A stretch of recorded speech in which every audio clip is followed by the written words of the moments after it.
Ugh, it's Friday. It's day 5. It feels like it's been 700 years. It feels, I'm tired. I'm real worn out. Anyone else? Anyone else feeling really, really extra tired?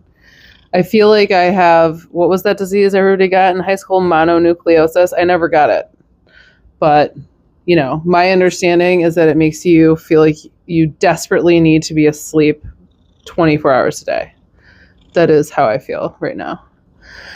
I decided to start today, today's show by getting the fuck out of American news for a second. But here's the irony. Of course, Al Jazeera is talking about Trump. The BBC is talking about Trump. I tried to get away. He has the world in a vice grip right now, and we're going to talk about that. I am feeling a little bit of hope because I think after the dust settles and the shock wears off, there's going to be more people pushing back against him on a world stage, and that's exciting to me. So anyways, let's get started, shall we? So I went over first to Al Jazeera because I wanted to see, hey, how is everyone else? The ceasefire is still in place right now in Gaza, but it's, there's a lot of liberties being taken, shall we say. They're not liberties, they're violent liberties, if you use your imagination. A lot of destruction still happening. And also there's a lot of concerns about whether or not it's going to hold at all. A piece of American news today is that Trump stopped all foreign aid to Ukraine, to Gaza, to everywhere, essentially, except he's still giving weapons to Israel. So what does Israel need more weapons for if we're in a ceasefire? See what I'm saying? Doesn't seem like a good sign.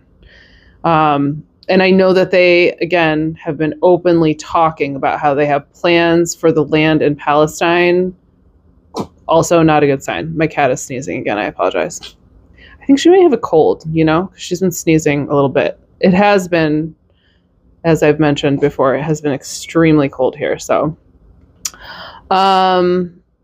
Trump, okay, so he's also laying the groundwork for another travel ban that targets Muslim majority countries. This was like the second headline on Al Jazeera. So again, it's not just us that are feeling freaked out by all of these things that are happening. It's destabilizing the entire world. And they're really worried about that, especially because the way that some of these executive orders are worded gives Trump the ability to, obviously, as we've seen, deport people that are here legally, that maybe are foreign nationals or they're here for school or something. And people are upset about that and afraid, understandably. And it's also obviously causing an enormous rise in racism across the board. And, generally speaking, in a civil society, the civil society that we thought we were living in, you can't just fucking do that. This is not even written down on this paper, but I did see several videos about the KKK just out in the streets, places, North Carolina. Gosh, where was the other state where they're throwing pamphlets to people saying, join us, just walking out in the streets. So if that tells you anything, I think, again, there's the worst people are feeling very emboldened by the things that are happening right now. And I do not blame anyone who feels terrified. I feel terrified just for being a woman, for being a single mom. I am very aware it's only a matter of time before they come for me. In fact, I think they're already doing that. Basically, again, unfortunately, and this is nothing against white men. I have many white men that I care for, but if you're not a white man right now, you are not safe, babe. You're just not. Okay, so this is an actual headline from BBC. The Davos, so Trump didn't go to the World Economic Forum. He was beamed in on a giant projector. This article is actually pretty funny. You should go read it. So this is the headline: Davos elite nod along as Trump threatens world domination. The way that this article describes this scenario is that a lot of people were just shocked by the things he was saying and doing and didn't know what else to do. So they just all kind of sat there. But that at certain points throughout his speech, people were like audibly gasping. Again, I'm laughing. I don't know why I'm laughing. I guess I think imminent doom is funny or something. So obviously we know that Trump has been threatening all these countries with economic sanctions and all kinds of other things. Like he's just going to like acquire Canada, that like this is a company, and he's just going to acquire other countries and tell them that they're now part of the United States. I guess during the World Economic Forum in his speech, he was telling Canada that if they want to avoid economic sanctions, they can just become one of the states. They can just become a part of the United States, and then he won't implement tariffs against them. And everyone was gasping, understandably. This is a quote that I wrote down from that article because I think it's so funny. Is Trump serious about what sounded like a campaign? Sorry, I'm going to back up and say that again. Is Trump serious about what sounded like campaign trail threats to the world economic system? So this is another thing that I really wanted to talk about because this part actually excites me. Once it sinks in and people have enough time to like grind this through their brain, because it takes a moment when someone is acting absolutely batshit crazy in like the most remarkable, unprecedented ways. Once these other countries realize, oh, hey, this guy is fucking nuts and he's serious. Like he will do whatever the fuck he wants. And he does not have any guardrails or boundaries nor does he have any kind of decorum whatsoever. He is totally ignoring all of our social norms, all of our societal norms. He's just running roughshod over all of the world. Once the rest of the world really starts to grasp that, I think that there's going to be consequences for him. That fucking excites me because the Democrats and our system was too weak and feckless and just impotent to do anything about this. But is the whole world just going to let him bend them over and fuck them up the ass? I just don't think so. I don't think so. Not when it comes to their money. Maybe, yeah, sure. Maybe they'll let him kill a bunch of people that they don't care about, like us, you know. But will they let him take their money? No. So I'm glad. It makes me happy that he is going in with the most aggressive strategy possible of like threatening the world economic financial stability of the whole fucking world economy. Good.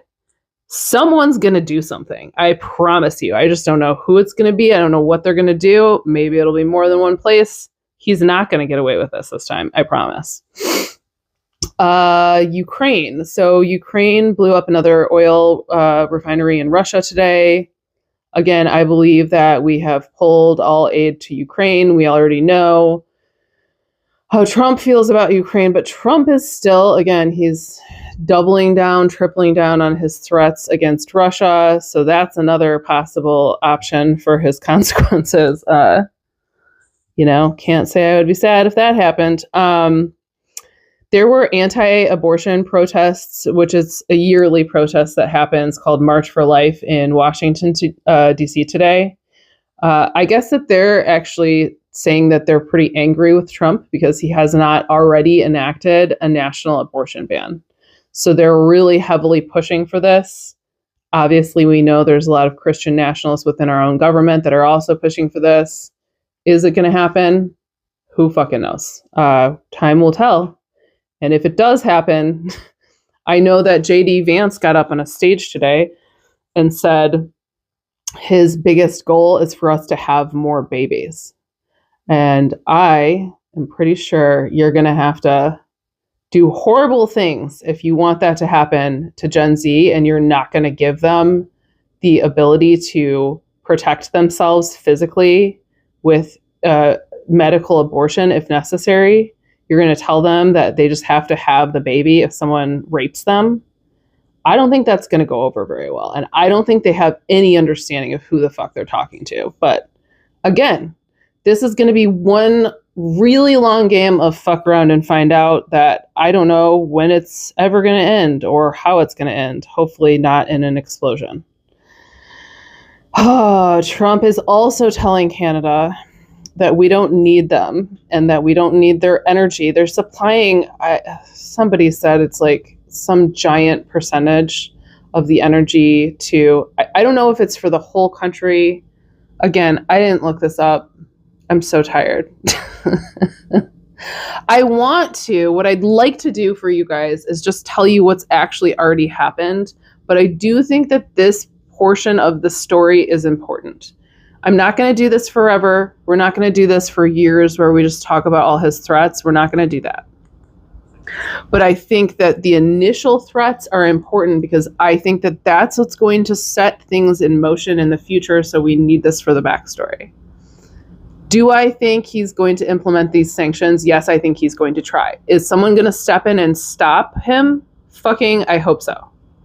Anyways, yeah, he's telling Canada, we don't give a shit about your energy and all the things that you supply to us and the cars and the lumber and the alcohol, I guess. That's good. I hope they take away everyone's porn and their alcohol and their video games, and we'll see what happens next. We'll see. I have a suspicion that is not going to go well. Okay, so this is a piece of good news. Local governments around the country are saying, no, we're not going to assist you with deportations. In fact, some of them are actively pushing back and saying, like, we're protecting the people in our state, in our city. You're not going to do this. And you love to hear it. You love to see it. It's going to be a long ass battle, to be honest with you.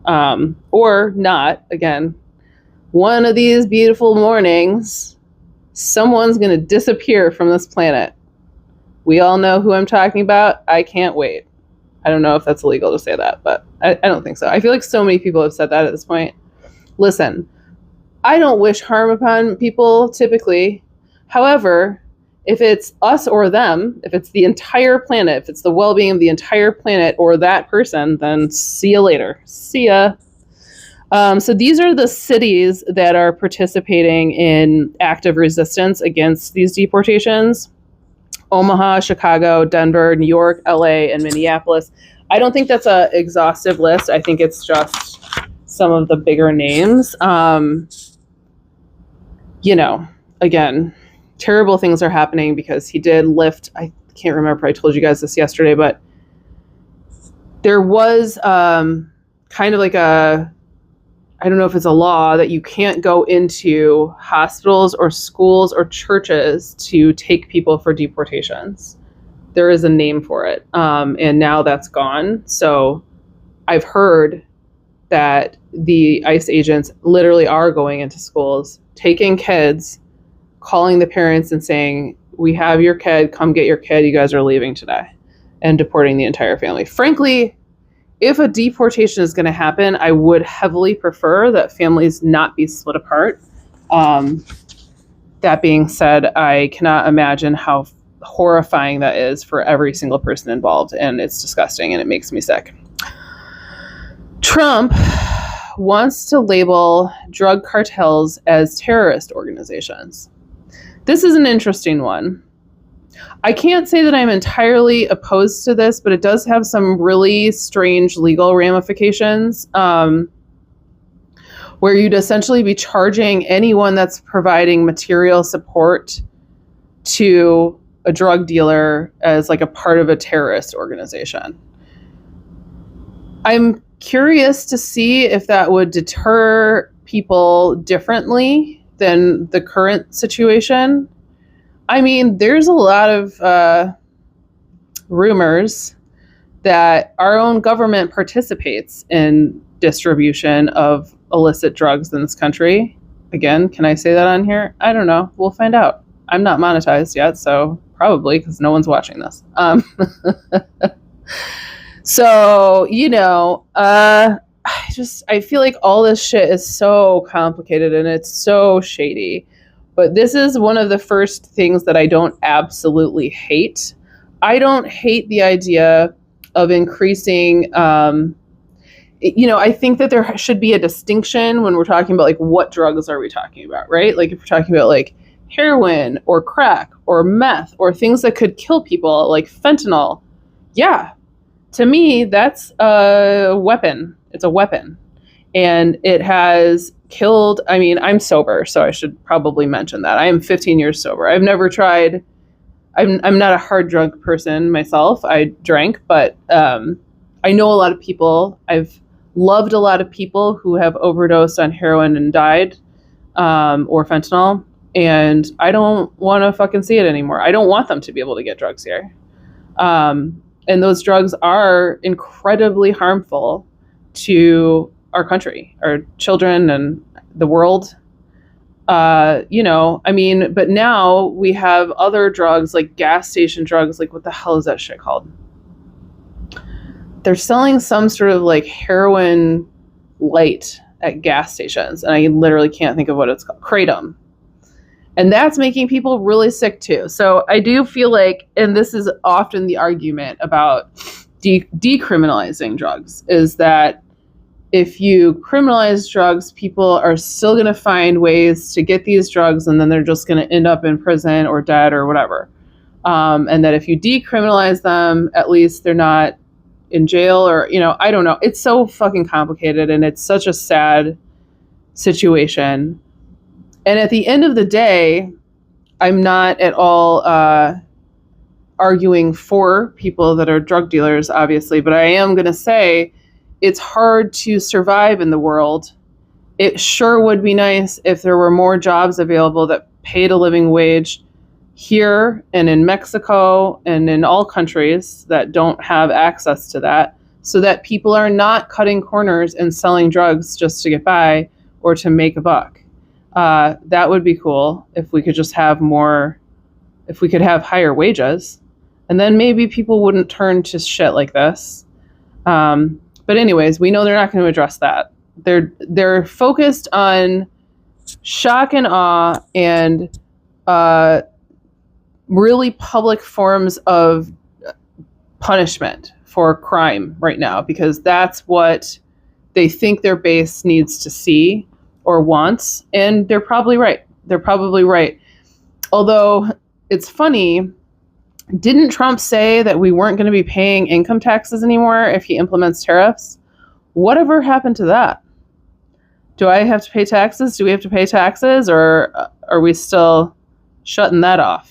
Because that was one of his biggest promises during his campaign, that he was going to implement tariffs, but it's fine because you won't be paying income taxes, so you can afford the higher prices, right? Now, all of a sudden, that just went away. Now we're implementing tariffs and we're still paying taxes, and you're cutting all the programs like FEMA. Did I mention that? He wants to eradicate FEMA. I think I mentioned that yesterday. So we no longer have the material support from the government, and you want us to pay taxes for what? Anyways, I think I'm on a rampage. Again, I feel a little bit of hope, because I see some organizations and some states and some cities and some other governments starting to push back a little bit. And I think that that's going to increase drastically over the next 30 days. And I want to see how it plays out. And I'm also kind of grateful that he's coming in so hot and doing all this so quickly, because the faster we can hit rock bottom, the faster we can get him out of here in one way or another. Anyways. Love you guys. I hope you get to sleep in tomorrow. I hope you get to space out tonight. Do something that is not related to this planet. Watch some fiction, read some fiction, play a video game. And I'll see you tomorrow.